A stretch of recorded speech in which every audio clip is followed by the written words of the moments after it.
Eventually, we'll get all this lighting just perfect, and you guys will see that it'll rock. Actually, gonna turn down that light one more time.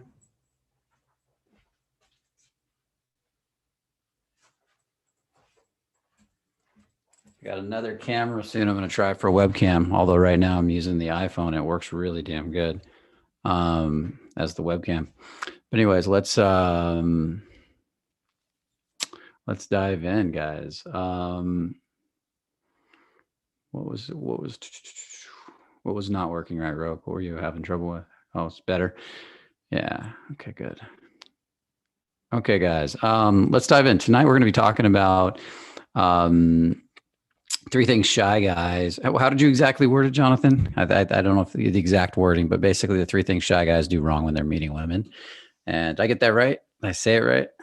Yeah, three mistakes shy guys make when meeting and flirting with women. He works hard to get the wording just right. So I got to make sure I use the right wording because he does all the copywriting. So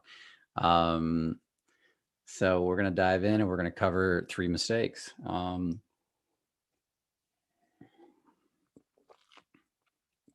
Let's dive in. So let's talk about the first one. And this is probably the first one that always comes to mind when somebody talks about being shy and being a shy guy. And the first thing that comes to mind is shy guys quit too early. What I notice with a lot of shy guys is they'll walk up, start talking to a girl or a woman, and they'll ask her a question. And a lot of times the girl will show interest, and I'll see it from a distance. She'll be curious, but because a lot of shy guys are nervous and they're wanting to pull away from an interaction, they walk away and somehow they interpret the interaction as if she's not interested. I remember I had this one guy many years ago. He was a really good looking guy, actually. And he told me women didn't like him. And I said, well, let's go out and see. And I said, go, he was kind of shy and introverted. And I said, go talk to a girl. I just want to see what happens. So he went up and talked to this girl for a minute or two and came back and said to me that, see, she didn't like me. And I was like, wait a minute. What are you talking about? She's looking over here. I can see by the way she's looking over here. She's kind of curious as to what happened. What exactly did you say to her? And what did she say back? And he said, well, I said to her, hi. And I just started talking to her, having a casual conversation. And then she said to me, I think you're a player and I'm not going to sleep with you. And so I figured she wasn't interested. So I left. And I want to point out to you guys, hopefully, first off, some of you may know what that means. What does that mean? I want to see if anybody knows. Put it in the chat if you do.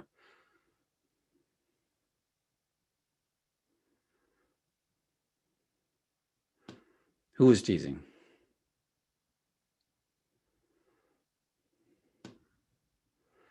Yeah. She was thinking about sleeping with them. See, he didn't bring up sex. He didn't say anything about sex. He was being Mr. Polite. He was a nice, shy guy, but a very good looking shy guy. And the girl immediately brought up sex. And she says, I think you're a player. I'm not going to sleep with you. And then stared at him. And then he said, okay. And he walked away. This is why she was looking at me funny. And what I find was a lot of shy guys, they quit long before the interaction's over. Matter of fact, they think the girl's not interested too quick. They think they take everything as an inference that it's not working, that something's not working in the interaction, and they just bail. A minute into the conversation, they don't know what to say, they bail. The girl, sometimes they even know it and they bail. A girl will be smiling at them, giving them that look or a little bit of intention or say something teasing or say, maybe even give him a compliment, and then he gets nervous and bails. And what I want to say is that the average shy guy needs to get comfortable with the tension and err on the side of staying a little bit longer than he normally does every interaction. So if you can only handle about, and I noticed that a lot of guys can only handle about a certain amount of time, like maybe it's a minute or 30 seconds, and they want to run away when they're first starting interactions. Stay a little longer. Stay for a minute. Go set a timer in your pocket and see and have it so it buzzes at a minute and 20 seconds or a minute and 30 seconds, and then you can bail. Then go for work towards 2 minutes, and then you can bail. And keep doing this so you're stretching yourself. Matter of fact, get comfortable staying in interactions maybe that aren't even working for an extra 20, 30 seconds a minute to really play with that interaction and then stay a little longer because some of those interactions are actually working. but you are, but she's uncomfortable. You're uncomfortable. Things are still awkward. You just walked up. And if you just stayed a little longer, everybody would have relaxed and everything would have started working. So what I want to invite you into is this idea of erring on the side of a little bit too much so you can learn. Because when you err on the side of a little too little, it's hard to learn, hard to grow. Push it a little bit. I had a mentor once, not really a mentor, a guy I went out with a few times, and he was really good with women. And I was really shy at the time. And I remember we were in a bar and he grabbed me and he said, I'm going to get you over this fear of what women think of you. And I said, uh-oh, how are you going to do this? And he grabbed me and there was a group of women sitting at a table. I think they were all Asian girls. And he took me and he sat me down at the table. He goes, here, sit down with them. And I went, okay. And he goes, hi, ladies. And he looked at me and he goes, now you don't leave until they do. And keep talking to them. And then he walked away and just left me there. And I'm sitting there, I'm like, hi. And they all gave me the dirtiest look. And I was like, hi, my name's Brian. What's up? And I started talking to them, and it was the most awkward conversation. And literally, all of them got up and out of the table and left me sitting there. It took a little bit, but I didn't quit. And I was quite proud of myself that I didn't quit. I stayed in there. And that was the beginning of me breaking my shyness or the sense of being shy. Now, there's a difference between shy and introverted. So don't mix up the two. Some people are naturally introverted, but they can be outgoing at will. They're not shy. They're not afraid of what people think of them, but they naturally prefer to be introverted. There are other people that are afraid to express themselves. That's a fear. Just because you're introverted doesn't mean you're afraid to get on stage, express yourself, sing. But being shy and being afraid, there's some type of fear running under the surface. And so shy people tend to run away from interactions. So this first one that we're talking about, has anybody ever had this experience in their life? Has anybody had this experience where you think you're running away from an interaction? You think you're quitting too early? Okay, good. So I want you all to think about this week. What are you going to do to solve that problem? What are you going to do this week? How are you going to push it a little bit longer than you normally do? And get some real world experience. Here's another important piece. If you push it a little bit longer on one interaction, it doesn't go well. That's not a good sampling. Don't even think back and don't even count the interactions and take a tally of if it's going better or worse until you've done about maybe 10 interactions minimum. Because that first one, you're just going to be awkward. You're going to need to calm down a bit. So you're going to need to do a few of these. Okay. And so go a little longer, Roke, and don't analyze your interactions. Only think about what you did good in each one. I stayed a little longer than I normally do.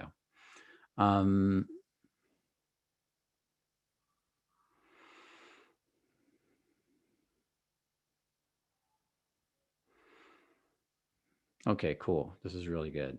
Brian, what do you think would be a response to a catch-22 question like being called a player? It's fucked me up twice. And and well, it would all depend. There's a lot of things you can say to that. And it would depend on like, for example, in the case of this other guy, the woman called him a player.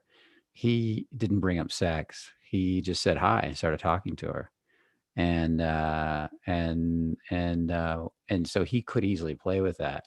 He could easily be like, whoa, whoa, whoa, slow down. You're already going there, player. He said, I'm just a sweet, innocent guy. What are you? You're trying to take advantage of me? You're already bringing up like sex and because she said, I'm not going to sleep with you, right? You're already going to bring up sex. That could be the kind of play. You can say, wow, you went to sex fast, didn't you? You could just say something simple like that. Well, you have some dirty thoughts, don't you? You could say something simple like that. Naughty girl, trying to put, you said it first, so you must be the player. So many different ways you can do it, and you could own it. You could say, yeah, I'm the biggest player in the room. How'd you know? And because owning it is one of the easiest things to do. And so does this help you?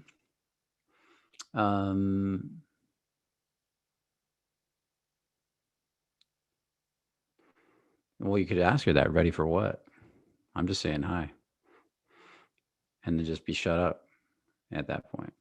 Okay. So it's ridiculous. I mean, the thing is that you guys try to get too creative with this stuff. You don't have to be that creative. Literally, if she says, "Oh, I think you're a player, I don't want to sleep with you. I'm not going to sleep with you." You could just say, "Player, player, player. Come on." Isn't there something better you can say? This doesn't even really make sense. But she'll just kind of stare at you. If you hold the tension and you're calm in your body, she'll feel it, and you'll be like, "Da da da.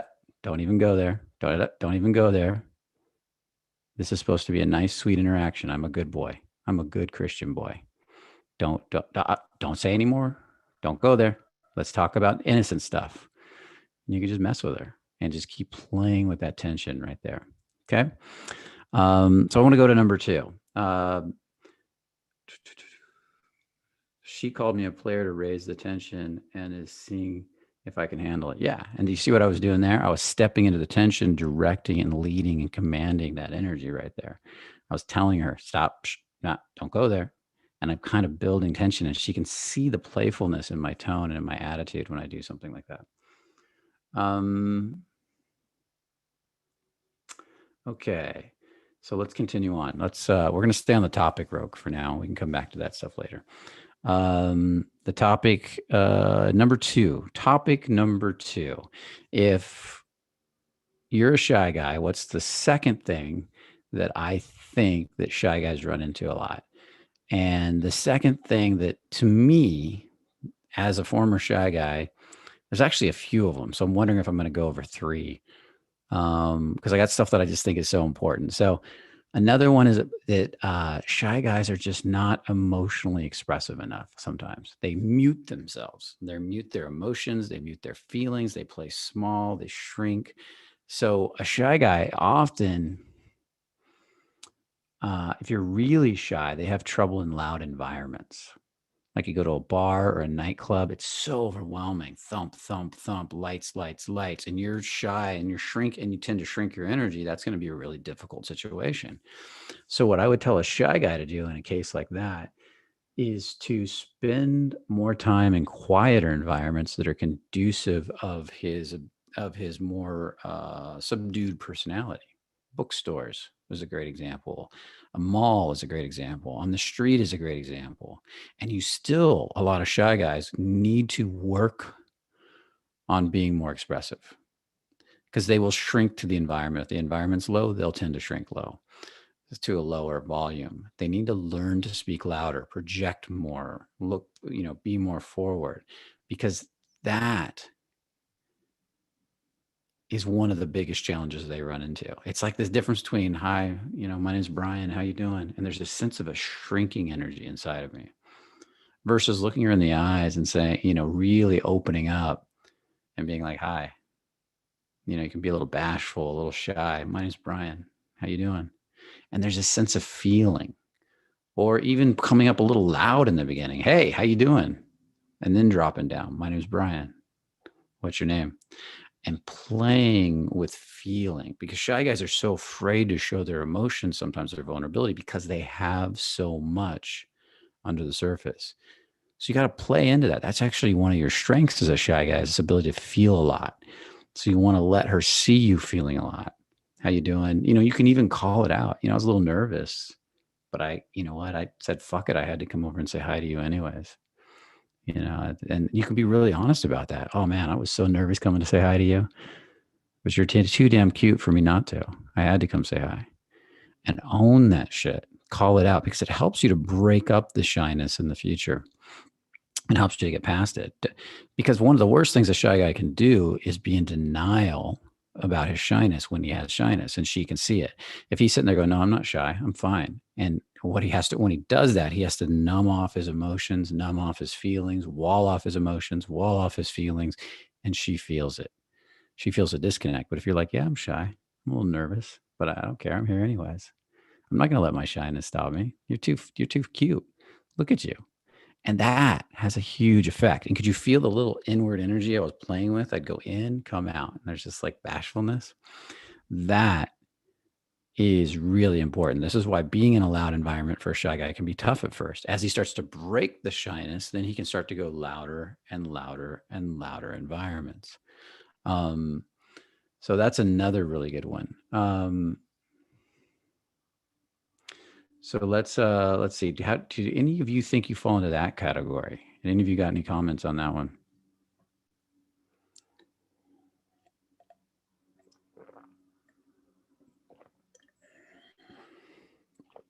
Let's hear it. Nobody, huh? You think none of you shrink your energy too much for the environment? Oh, there we go. I do. Okay, good, good, good. So what I'm going to ask you to do in the future, Rogue, is to begin to make your energy bigger than it needs to be. Practice by going a little too far again, like I said in the first problem. Go a little over the top and then learn to calibrate back to an acceptable level. That's what's really powerful. If you master that and you get really good at going a little too far, it's easy to come back and recalibrate. But when you don't go far enough, it doesn't have a good effect. I'd much rather approach a girl with a little too much energy and then calibrate down than approach a girl with too low of energy and have to come back up, because the higher energy can cause her to notice you and break her out of her bubble and cause her to listen, and then you can drop down and connect. But the low energy, you're not even going to get through her bubble. You're not going to get through her walls. She's going to be like, yeah, whatever. And you're not going to get anywhere. And you might be, as a shy guy, doing that over and over again. So start to err on the side of, with every initial approach, I'm going to be a little too loud, a little too forward, a little too strong, and then calibrate back. Because most shy guys, what they think is a little too much, still might not be enough. You might need to do a little bit more. So start to notice that. Are you popping the bubble? If she's in the bubble with her friends, she's doing something and she's not turning and noticing you, you're probably not popping the bubble. You're not coming in with enough good energy. Yeah, I definitely shrink instinctively. I was shy and noticed I always did okay in small groups, house parties, but froze up in bars and clubs. That's very, very common too. Um, I'm actually good at breaking the ice, just quite too early. Just quit too early, excuse me. I use humor sometimes. Good stuff. Okay, good, good, good. So hopefully everybody's getting some value out of this. The next thing, I want to cover the next one. Does anybody have any questions about that second one before I go on to the next one? Okay, good. I'm going to assume that's a no, unless something pops up here in a few seconds. The next one I want to talk about is something that I already saw somebody put in the chat, is that a lot of shy guys avoid tension. Remember I said you got to come up and be a little big or a little bigger energy? Well, a lot of shy guys avoid tension on the approach or on the first date or when they're first meeting a girl. Like, a lot of guys will go out with a girl, and some of you are going to really click with this. And maybe you can be bantery with your best friend, teasing, bantery, funny, playful. But you meet a girl for the first time and suddenly there's no banter, there's no teasing, there's no humor. And you're like, where's my humor? I'm usually a humorous guy. And what's happening there is typically the girl you're on the date with is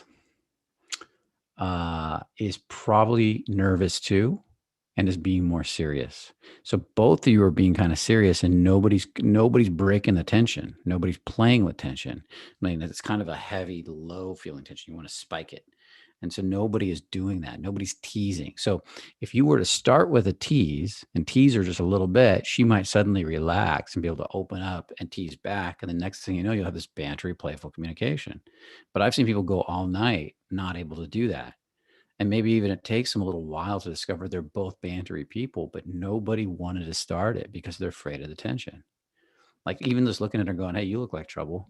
Oh, I can tell you're going to cause trouble tonight. Like, the nice, shy, sweet boy wouldn't say that unless the girl said it first.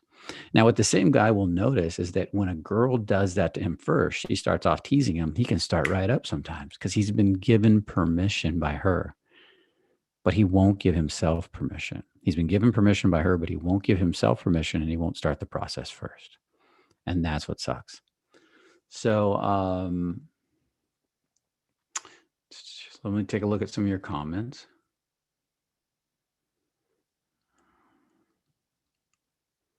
I'm starting to banter a bit. My head goes blank in those cases, but lately I'm trying and it's going great. That's good. It's good. Good. It's going good, Roke. Even when I banter with my friends, I feel a degree of locking out somewhere in the throat to be completely relaxed and free from outcome. Um, Okay, cool. That's nervousness. That's just shyness. As you let go of more shyness, you're going to find that that behavior will get less and less. I used to have no banter ability, and now I crack jokes all the time. That's just part of my nature now, especially when I'm on a date. When I'm dating girls, I'm always teasing them a little bit, and I go deep. I tease. I play. I use different ranges. I don't want to be a musical instrument that only plays one note. Um, Yeah, the idea of permission is it makes it hellos difficult. That's very true. I mean, if I'm going to go out and say hi to people, like I love to walk in and take mundane statements and add tension and energy and life to them and get a response from the woman. It could be the cashier, the barista, but instead of saying hi, getting my coffee, hi, or how's your day going? I'll look them right in the eye. I'll make sure they look at me and I'll go, so how's your day going? You having a good day? And I'll look at them right in the eye and hold that tension a little bit. I'm some usually don't push that much. There's a little bit of an extra push in there. It'll be more like, hey, you having a good day? And I'm enjoying it in my own body. And I'll be like, oh, so what'd you do today? Or what's so good about your day? I might even ask him that. Start leading the conversation. So what's good about your day today? That's awesome. Or, that sucks. That really sucks. Oh my God, that happened to you? Somebody spilled the coffee all over you? Damn. You started off the day right, didn't you? And you'll play with people. But just by asking them, how's your day going? What's up? What's been going on today? That gives you material to start teasing, playing, and riffing on right away. I'll do it to strangers just standing next to me. How's your day? And I've done it. I was teasing a girl at I went to get a hamburger the other night, just some hamburger patties down the street. And there was this cute girl. She was ordering in front of me, and I was teasing her as I was ordering and blaming her for something happened. I don't remember. I was blaming her for something, and she started laughing because I was saying, "Oh, I blamed her for breaking the register because I came in, the register wasn't working, and I couldn't order." And I was like, "Would you break my register? Did you do this?" And he's like, "Yeah, she did it." And then the cashier joined in with me, and we were teasing her. She was giggling and laughing, and she loved it, and just started off right away. Get to where you do that with everybody. You don't have to be loud. You don't have to be obnoxious. I used to be super shy, and I do this now. But pick a person. Maybe you pick a person that's in a section of the room that's a little quieter, so you don't have to be as gregarious or loud. Or maybe you start with something a little more simple, like maybe you just say something simple. Because if you're nervous and you can't think of anything, yeah, in that case, take something simple that you can repeat over and over for a bit just to get practice. I don't want you to think of it as a routine, just something to get you used to pushing a little tension. Like, hey, you look like you're causing trouble over here. What's going on? Or is this where all the trouble's happening? And, I used to use that one a lot. I just call everybody trouble, and that would create a little tension. And then I'd play with whatever came up from that. So that was my favorite early on. Um, let's continue on down.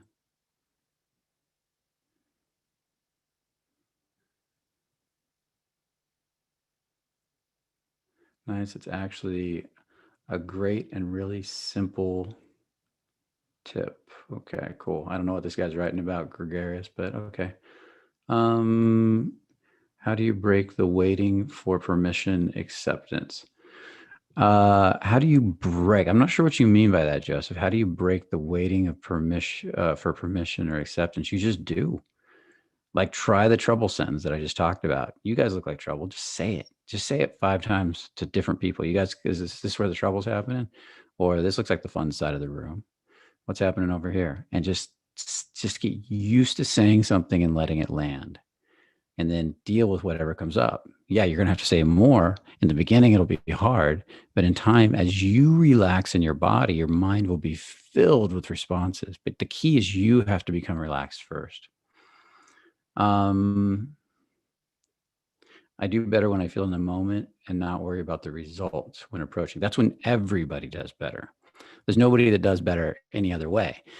When you feel it in the moment is when you start to go into flow state. But some people aren't starting there. And for the people that aren't starting there, they have to do something. Because if you wait till you feel it, nothing will probably ever happen. You'll be sitting on your hands, hoping that something changes with time, and it's not going to. Um,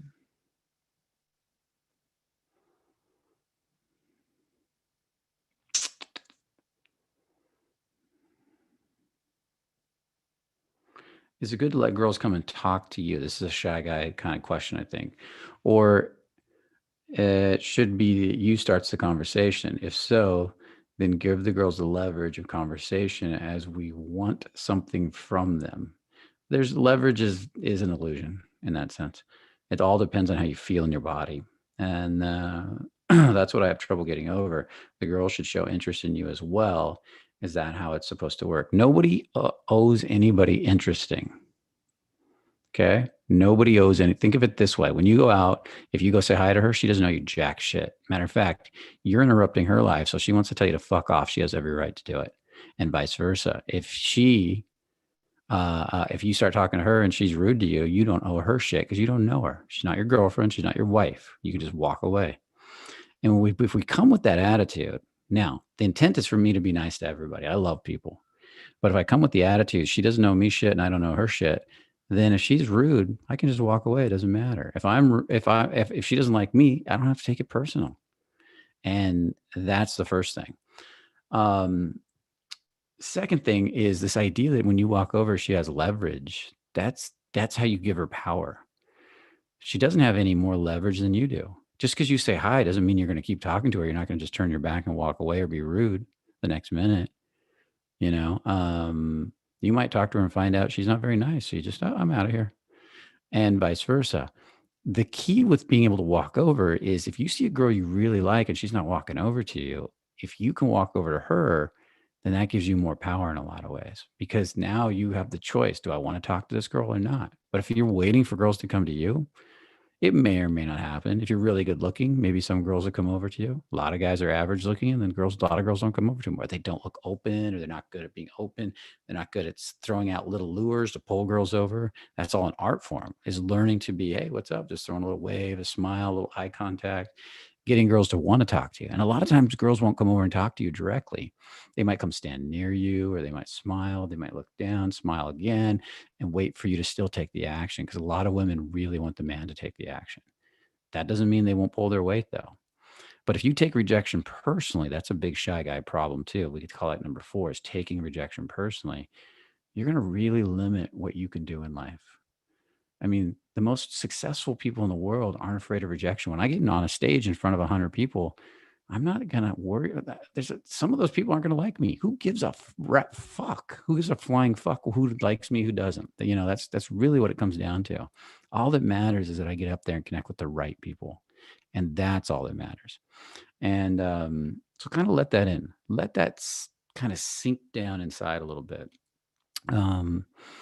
And the same with sales. If you want to be really good at sales and maybe become a millionaire, because some of the best, most successful salespeople in the world become millionaires. If you want to become really good at sales, then you have to not let rejection bother you because most of the day you're going to be rejected. Even when you make a sale, you're going to be rejected a bunch of times all the way up to the close.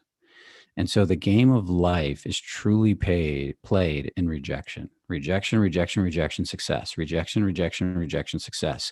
So are these rejections really rejections? They're just obstacles on the way to a success.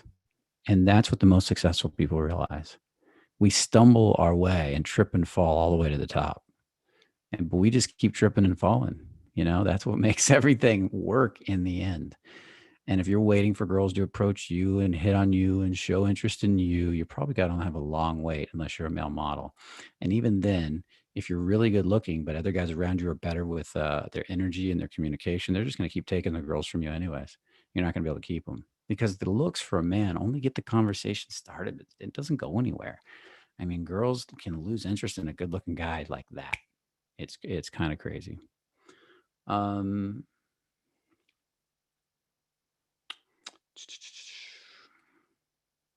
Yeah. Taking rejection personally is from ego and self-centeredness issues. It means there's something inside of you that needs validation.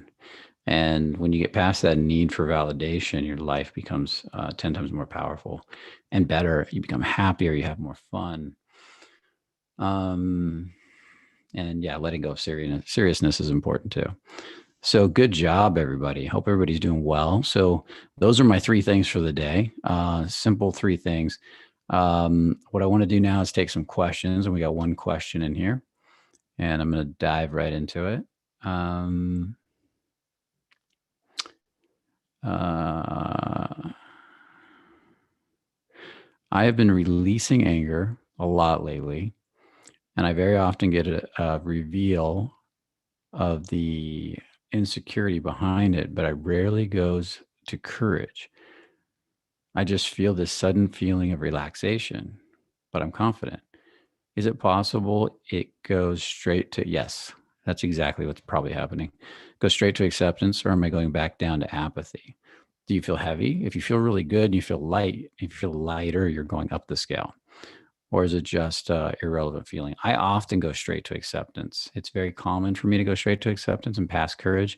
It doesn't just means that you didn't need to go to courage. They don't. The emotions don't go in order all the time. They bounce around. So there's nothing wrong with that. It's awesome. When I read the courage section of the emotions, and it began, well, let's say back in the day when I was first doing all this, if I read the courage section of the emotions, I wasn't as comfortable with those as I was with acceptance. I was really good at acceptance from all my years of meditation and processing emotions, but I wasn't as good with courage. I had to actually build a relationship to courage. So every day I would read the courage emotions and release on them. Read them, release on them. I practice feeling them. I practice feeling different ones.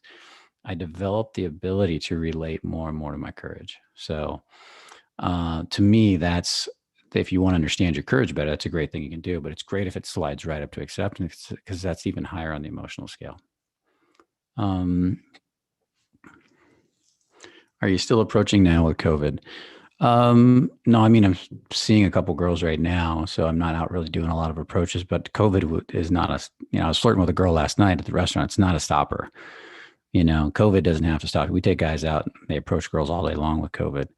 I don't go out every day and approach anymore like I used to. I'm older now. I'm not really looking for that. But for you guys that are, I do, and I do sometimes. I'll see a girl and I'll have to go like, there's something about her. Got to talk to her. And the COVID's not going to stop me for sure. Matter of fact, I find the COVID, oddly enough, kind of helps these days. When I was out in Montana, flirting with a lot of girls when I was in Montana a few weeks ago, every girl I ran into, I just found that with the masks on when we talked, there was this really nice eye connection and it was getting stronger and the eye connections were getting stronger and stronger because of the masks. And it was a lot of fun wondering what she looked like. There was this mystery.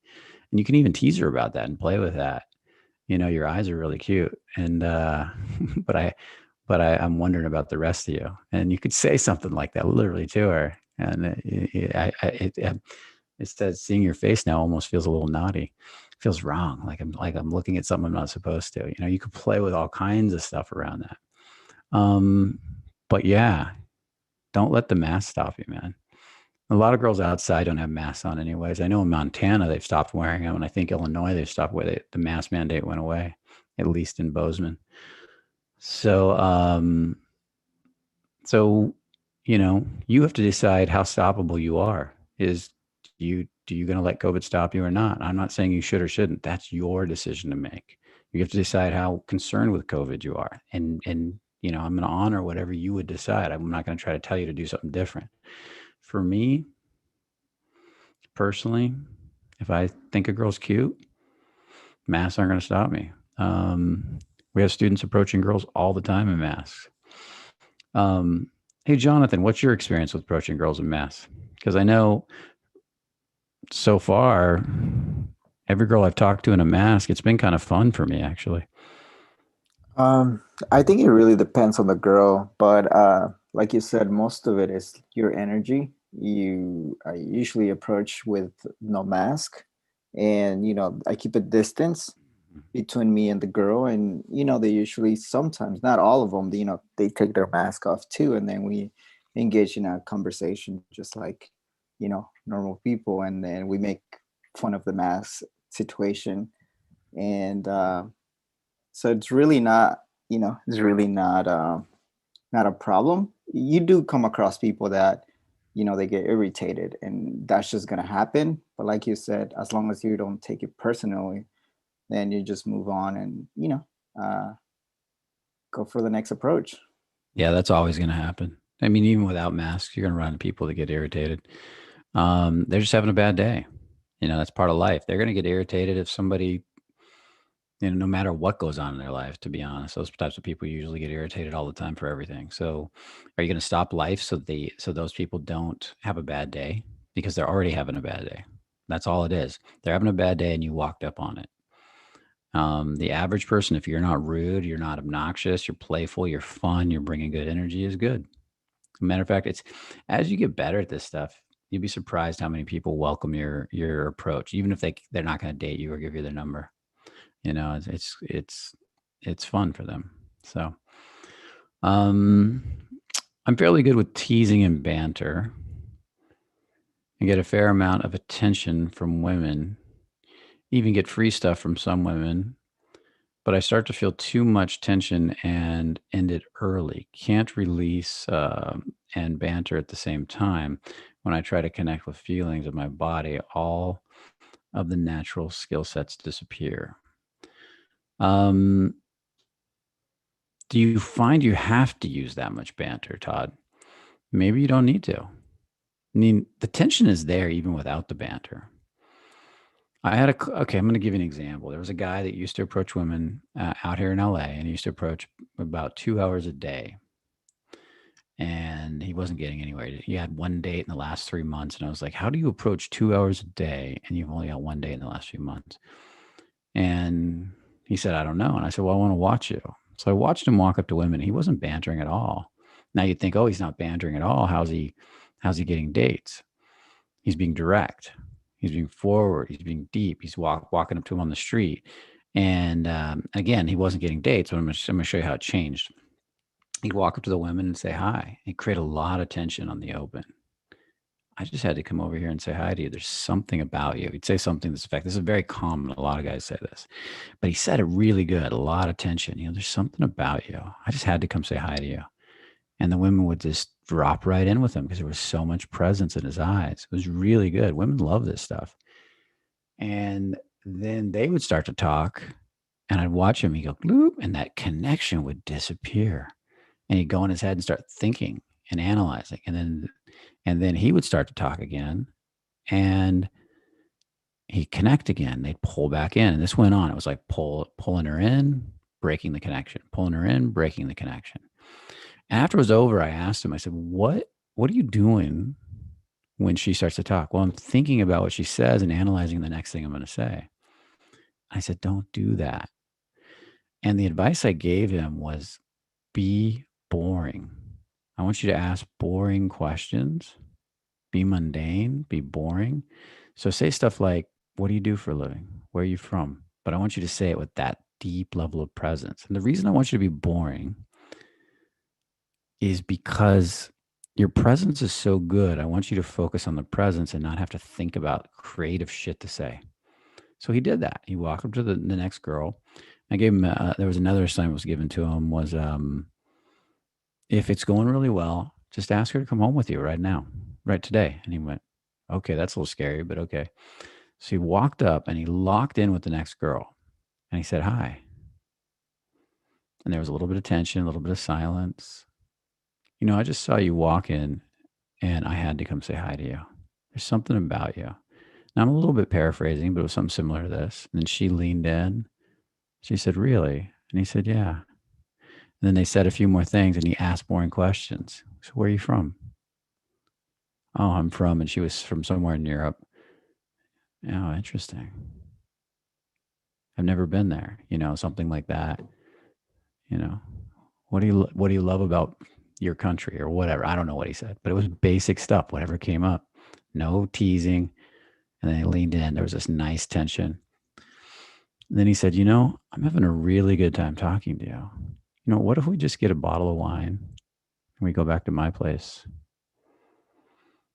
And I don't know, we have a good time, get to know each other better. And she leaned in and she said, I don't know. I mean, I have a boyfriend, but maybe. And then he went, pop. And he was like, and that energy broke again. He said, well, I got to go then. So I'll talk to you later. Goodbye.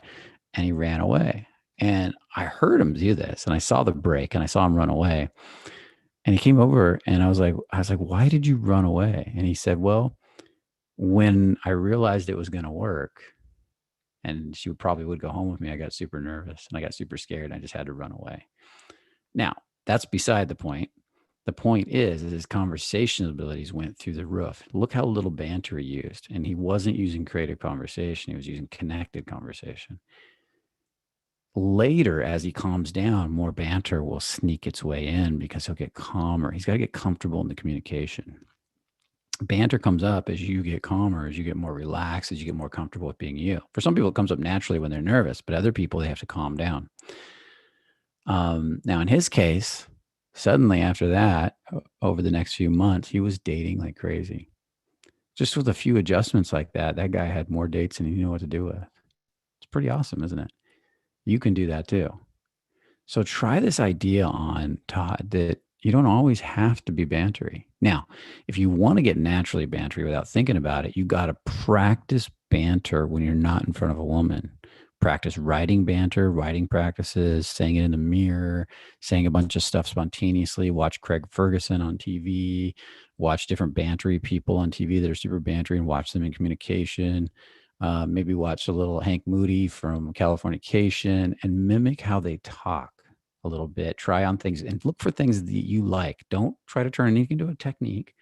Just practice saying it with the inflection and the tone and the teasing and the playfulness, and then let it go.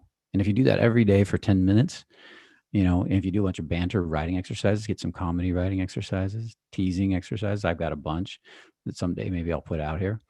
Within a week or two, your brain will just start coming up with stuff and you won't have to think about it. But if you have to think about it, that's the problem. We don't want you thinking in the moment. Okay. So hopefully that helped. So did everybody like that? How I did that slow connected conversation there? Did you guys get the idea? I'm looking right at the camera when I did it too, so hopefully it connected because I can't see what I look like.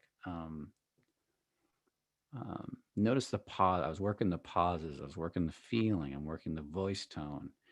Um, that's the whole idea. Yeah, I had to look away. Good. That's what we're playing with. And as you get more comfortable, you'll look away less. You'll enjoy more. You'll start to feel down the front of your body more. Awesome. It just sounded too good to be true. That was a while ago. I'm not sure what you're referencing there. Emmanuel also would like to allow more money into my life. So I'm meditating on that, but I'm confused about the action taking. Like, do I not take any action now until I'm guided? What do I do by a higher power? Okay, I'll get to that in a second, Emmanuel. I do want to say that what I just demonstrated there could be really good for shy guys. A lot of shy guys start with that direct communication like that because it's easier. You can create a lot of tension in it, but you don't have to be creative. You can be simple. You can be present. You can create a lot of tension with a pause.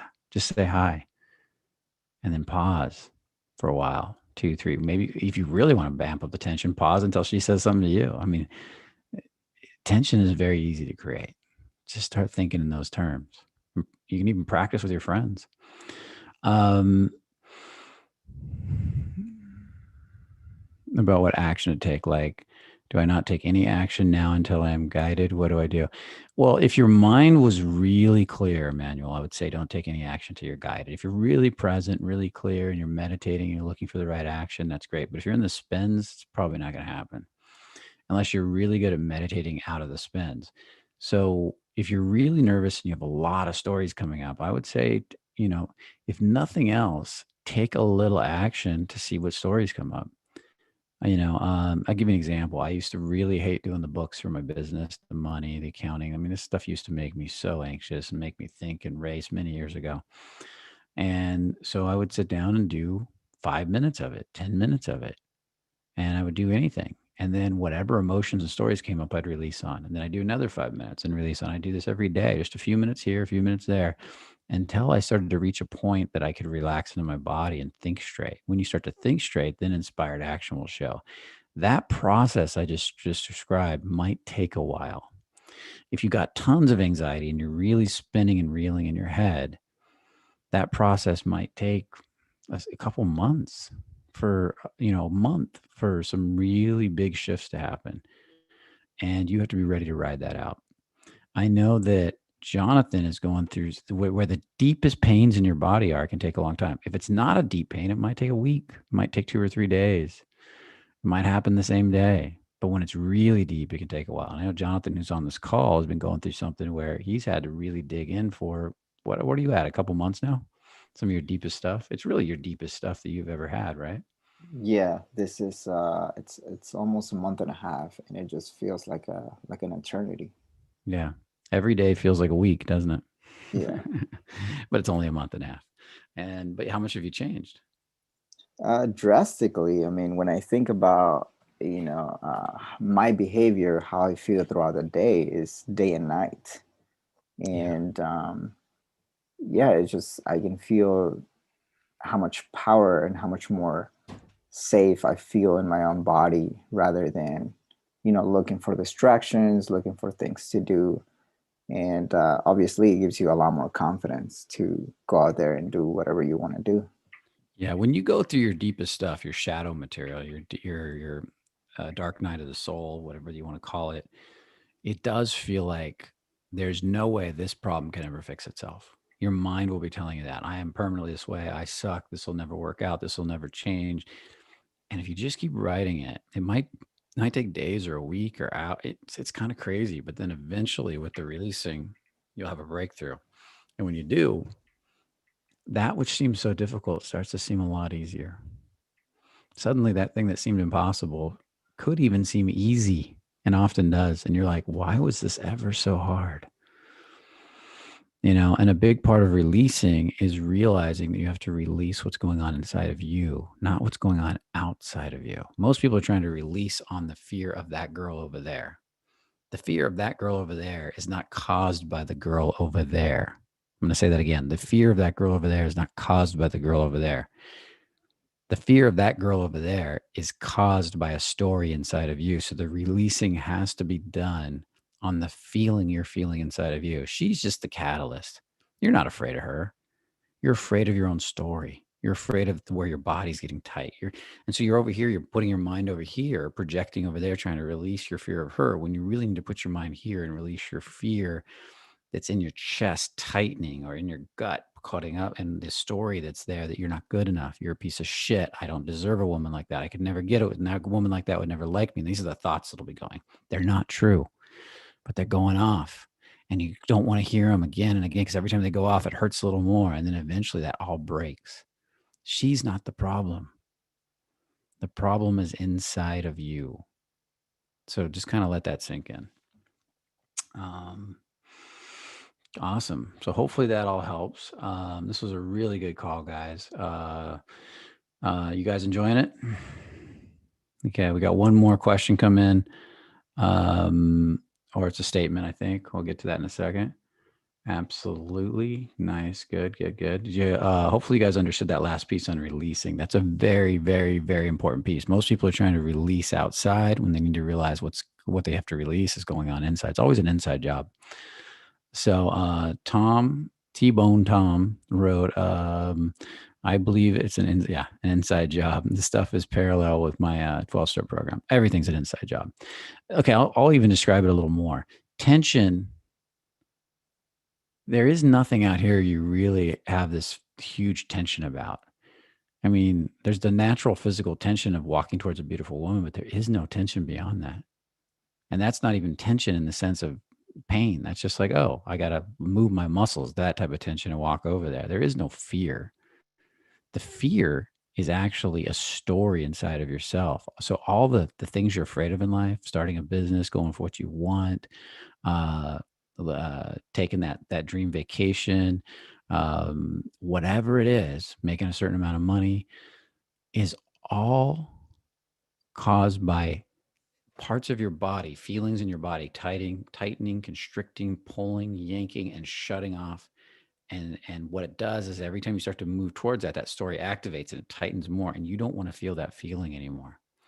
If you can release that feeling, that constriction in your body, then what's left?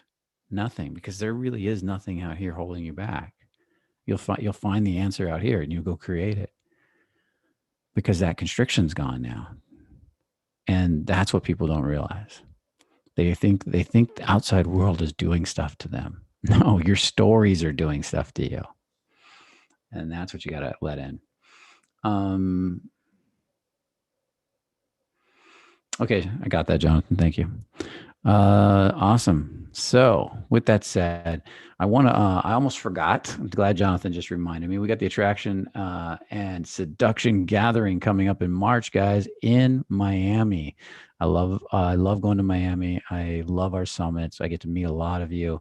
I think, do we have one seat left at this one? How many seats we got? We got a couple seats left. What do we got? How do you Let me even know? check for you. Let me check. Okay. So I know we got a few seats left for the live event. There's also online. If you click on the link, you can do it online. And so both are available. I know the VIP is sold out, so that's the VIP dinner. But I know it's going to be an awesome event. It's on the beach, beautiful women everywhere because it's Miami on the beach. And if you like Latinas and Eastern European women, I know they got a lot of those. Plus, we're going to be talking about conversational flow.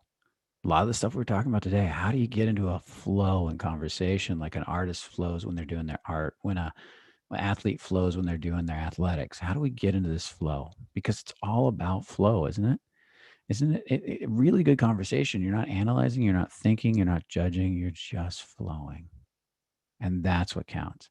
So we want to get you to this place of flow, or get you to understand how to start to develop it in your life at a deeper and deeper level. Because wouldn't it be fun to go out and just go into and work on getting into those flow states with women on dates, and where you're not thinking, you're relaxing, you're enjoying her femininity, she's enjoying your masculinity. There's no more planning and calculating and thinking I should say this because she said that. That's what we want to get you out of. So if that sounds interesting to you, definitely click on the link in the video. Everybody loves these events when we have them. So this one's coming up really fast. And this is the first one of these that we're doing. So I'm super excited to put it on. And the link is in the video. If you haven't clicked on the link, at least click on it for me and check it out, even if you're not sure if you want to buy it. So do that for me. I would really appreciate it if you got value out of this video. And how many seats we got left? There's 10 seats left, and there's no Okay. VIP. No VIP, 10 seats, and then online, right? And online, yes. You guys always do this. You wait till the last minute to buy, and then you buy at the higher prices. So don't wait till the last minute. You know, that's if you know you want to go and you want to get out in the sun and you want to enjoy yourself, just do it, man. I mean, people have been cooped up for way too long as it is, and Miami is one of those states that just is having fun. People are out having fun, and that's what I love about it. So, guys, with that said, I really enjoyed today's call. Hopefully, you guys did too. I want to thank you for being here. And if there's any ladies, I want to thank you for being here too. And that's pretty much it. Thanks, Jonathan, for the info. I appreciate it.